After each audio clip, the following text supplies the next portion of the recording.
Man gets son's teacher pregnant. Then wife does this. Mark Palmer had never seen his wife look through him like that. The kitchen was still warm from the roast she had made earlier, the table half cleared. His hands were trembling as he spoke, his voice barely louder than a whisper. He had rehearsed it 100 times, but when the words finally left his mouth, they felt foreign. Lisa stood across from him, silent. Her eyes didn't narrow. Her lips didn't move. She just stared, the kind of stare that makes a man feel like he's already gone. Their son, Jacob, was upstairs, humming as he played with his Legos. The sound cut through the silence like a cruel reminder of the life they had built. Mark explained everything. The teacher, Clara Reynolds. The night after the school fundraiser. The way it spiraled into something it never should have been. And now, the result. A pregnancy. Lisa didn't flinch. She didn't ask questions. She simply picked up her plate from the table, walked it to the sink, and started rinsing it. The water ran louder than his words. When she finally spoke, it was only to ask if he was done. He said yes, although the guilt was still spilling out of him. She nodded once. That night, Lisa didn't sleep in their bedroom. Mark sat on the edge of the bed until sunrise, staring at the wall. The sheets beside him remained untouched. By morning, she was gone. Her side of the closet empty. Jacob's room stripped of clothes, toys, even his toothbrush. A note was left on the counter. Just 5 words. Don't look for us. Goodbye. Mark's knees gave out. He collapsed in the hallway, pressing his forehead to the floor, as if begging the house to explain. He called her phone. Straight to voicemail, he texted her family. No one had heard from her. Not her sister, not her mother. It was like she had never existed. In the following days, the house became a museum of stillness. Her coffee mug remained by the sink, her scarf on the hook by the door. But Lisa and Jacob had vanished, and Mark was alone, left with a truth that had not only destroyed his marriage, but seemed to have erased his entire life. The whispers started the same week Clara stopped showing up at school. Parents lingered longer at pickup, heads tilted together, voices low. Mark felt it before he heard it. How people paused when he walked by. How conversations ended too neatly when he entered a room. Clara's pregnancy had become the talk of the staff, then the parents, then the neighborhood. No names were said, not at first. But people connected dots. Mark's late-night volunteering, the fundraiser photos, a teacher pregnant and suddenly gone. At work, the silence was worse. His boss didn't say much beyond a vague comment about his head not being in the game. Co-workers gave him polite smiles that vanished the second he turned away. By the end of the week, he was asked to take a leave of absence. No timeline. Just space. Then came the emails. First one, then 3, then dozens. Sent from blocked addresses, accusing, vicious. Some blamed him, others called him a predator, a coward, a disgrace. One said he should disappear the same way his wife had. Then his mailbox was smashed in. A rock thrown through the front window 2 nights later.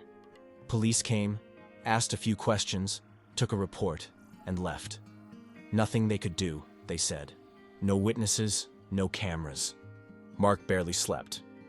Every creak of the house jolted him awake. He sat by the window some nights, phone in hand, watching the street. He couldn't reach Clara. Her number rang and rang, then went dead. One night his phone buzzed.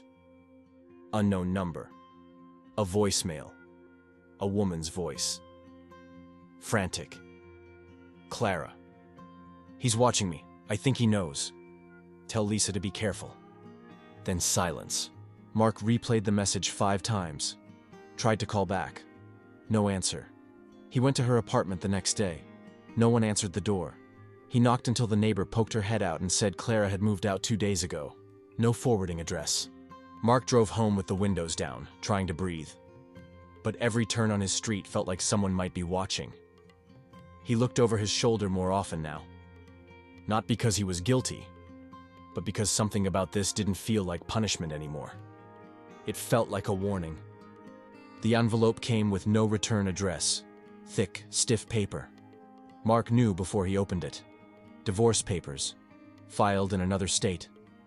Lisa wanted full custody of Jacob. No mediation, no discussion, just signatures. He sat at the kitchen table staring at the documents while the ceiling fan clicked overhead. His pen stayed still. He hadn't heard her voice in over a month. The thought of signing away his right to even see his son made his chest tighten. 2 days later, he saw her. Or thought he did. A woman and a boy near the Greyhound station downtown. The boy was wearing a jacket just like Jacob's, blue with a tear in the sleeve. Mark stepped out of his car, called out, started running. The woman turned. It wasn't her. The boy stared at him like he was a crazy man. The woman pulled the kid behind her and yelled at Mark to back off. He did. He stumbled back to his car, hands shaking, heart thudding in his ears. He drove home in silence. Later that week, the private investigator he'd hired called with news. Lisa was alive, moving between rentals, paying in cash, using burner phones. Every trace led to a dead end. No pattern, no explanation. Mark sat with that information like it was a riddle. Lisa wasn't just leaving him. She was erasing herself. Completely. Even her own sister didn't know where she was. That same day, the PI called again. A detail he almost missed. Lisa and Clara had both contacted the same number within 48 hours of disappearing. It wasn't a local number. It belonged to a prepaid cell, bought 2 states over. No name attached. No way to trace who answered it. Mark walked through the house like it was unfamiliar. Every room felt colder. Lisa's perfume still lingered in the bathroom, faint but cruel. Jacob's drawings were still on the fridge. A stick figure family holding hands. One of them had a big, smiling sun over its head. He stared at it for a long time, wondering if the boy even remembered him. Lisa hadn't just left out of anger. She was running, and she had taken their son somewhere no one could find them. The question that kept Mark up at night wasn't why. It was who, or what, she was running from. The hospital called in the middle of the night. A woman admitted under an alias had listed Mark as her emergency contact. He drove an hour without stopping, heart pounding the whole way. When he got there, Clara was in a hospital bed, pale, eyes closed. A nurse told him she'd collapsed from exhaustion and dehydration. No signs of drugs, no accident, just stress, severe and overwhelming. Clara refused to see him. The nurse leaned in, her voice low. She's scared. Says someone's been following her. Said he might come here next. Mark stood in the hallway, staring through the window at Clara's motionless figure. She looked like a ghost of herself, frail, nothing like the woman he remembered from school events and whispered mistakes. Later that day, a name slipped out. Mason Hale. It meant nothing to Mark at first. Then he heard it again, from Clara's neighbor, who remembered loud fights months earlier. An example, controlling, violent. Clara had left him a long time ago, changed cities, even changed her number. But she was pregnant now, and somehow, Mason had found her. Mark's mind spun. The threats, the rocks, the note Clara left him. Tell Lisa to be careful. He drove straight to Clara's old apartment, now mostly empty. The door was unlocked. He stepped inside and opened drawers at random, not knowing what he was looking for. In the back of a kitchen drawer, he found a bundle of envelopes, all postmarked in different states. No return addresses, each letter handwritten, each one darker than the last. He found one photo inside the last envelope. Lisa and Jacob, taken from behind, outside their old church. Someone had been watching them. Not just recently, for weeks. Mark left the apartment in a fog, unable to feel his hands on the steering wheel. Back at his house, something nagged at him. Clara's car, still parked outside the hospital. He drove back, slid under the rear bumper, and found it. A small black box, a tracker. He turned it in to the police. Days passed with no word. Then, one call. Mason Hale had been arrested in a motel 3 towns over. In his pocket was a folded piece of paper with Lisa's name and their old home address, and a hunting rifle in the trunk of his car. Lisa called the day after Mason's arrest. Her voice cracked on the first word. She didn't say hello, just said his name like it hurt to say it. Mark sat down on the edge of the bed as she spoke. She had seen Clara's face the day she confessed to the pregnancy. Lisa had seen fear. Real fear, not of Mark, of someone else. Clara told her there was a man, someone dangerous, someone who wouldn't stop. Lisa didn't ask questions. She just took Jacob and ran. She'd known the risk. She knew what it would look like. But she wasn't going to let their son be found in a photo like the one Mark discovered. When they met again, it was in a small-town diner off the interstate. Mark got there first. He didn't know what to expect. But when the door opened and Jacob ran into his arms without hesitation, everything else blurred. Lisa stood back, hesitant, tired. He walked to her slowly. Her eyes filled, but she didn't cry. He didn't speak. He just held her.